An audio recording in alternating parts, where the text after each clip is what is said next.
గురువు భార్యని మించిన శిష్యుని భార్య. పూర్వం ఒక ఊళ్ళో ఒక గురువుగారు ఉండేవారు. ఆయన దగ్గర ఒక శిష్యుడు చదువుకుంటూ ఉండేవాడు. గురువుగారి భార్య గయ్యాళితనానికి పెట్టింది పేరు. ఎప్పుడూ భర్తని తిట్టుపోస్తూ ఉండేది. పాపం గురువుగారు ఎదురు చెప్పకుండా ఆ తిట్లన్నీ భరిస్తూ ఉండేవాడు. శిష్యుడికి ఇదంతా చాలా ఆశ్చర్యంగా ఉండేది. గురువుని చూస్తే శిష్యుడికి ఎంతో జాలి వేసేది. ఇలా ఉండగా ఒకరోజు శిష్యుడు గురువుగారితో, గురువుగారు, ఎంతకాలమని ఇలా మీరు మీ భార్య చేతిలో చివాట్లు తింటూ ఉంటారు?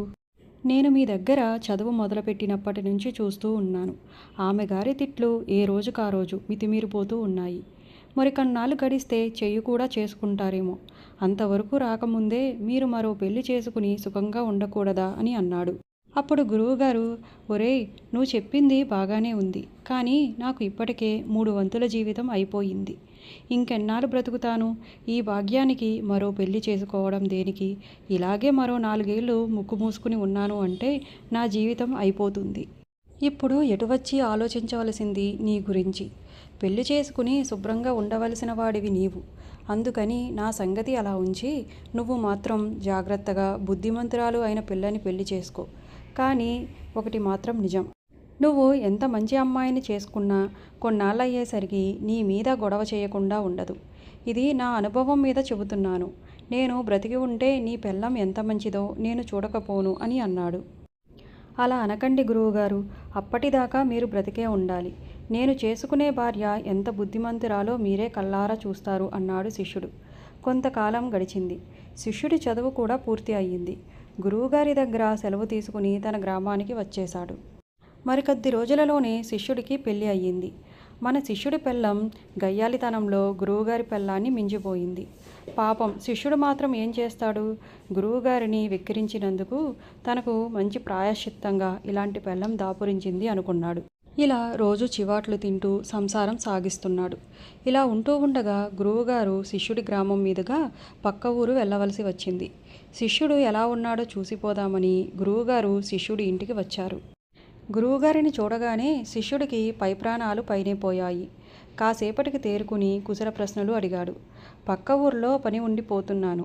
ఇక్కడి దాకా వచ్చేసరికి నీ సంగతి జ్ఞాపకం వచ్చి ఎలా ఉన్నావో చూసిపోదామని వచ్చాను అన్నాడు గురువుగారు. గురువుగారు ఆ పూటకి తన ఇంట్లో ముఖం వేయకుండా వెంటనే వెళ్ళిపోతే బాగుండును అనుకున్నాడు శిష్యుడు మనసులో. కానీ చూస్తూ చూస్తూ ఎలా వెళ్ళమనగలడు?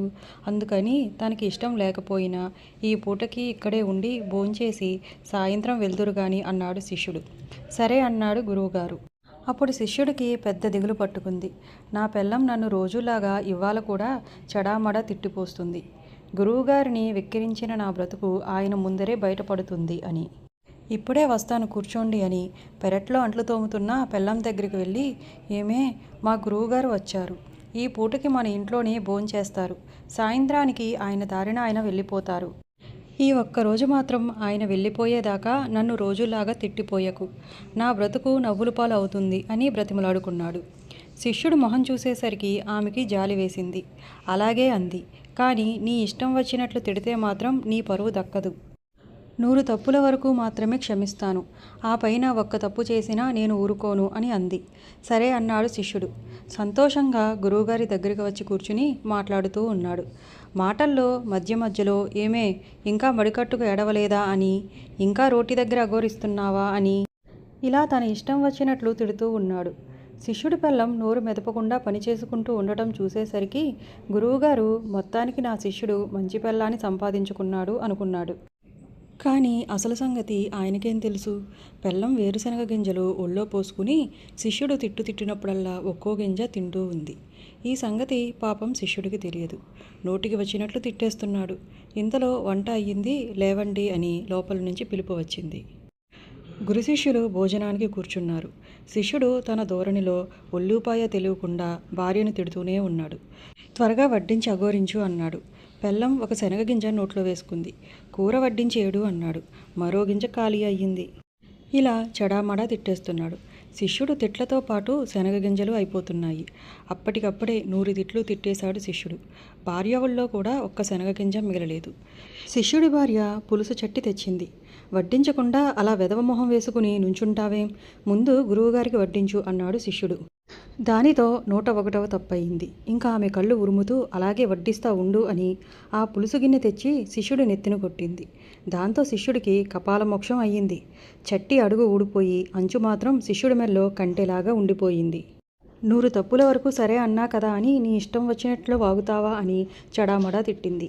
గురువుగారికి ఒక్క ముక్కతో వ్యవహారమంతా తెలిసిపోయింది. ఇంకా అక్కడే ఉంటే తనకి కూడా మాడు పగులుతుందేమోనని గురువుగారు మజ్జిగైనా పోసుకోకుండానే లేచి వెనక్కి తిరిగి చూడకుండా వెళ్ళిపోయాడు.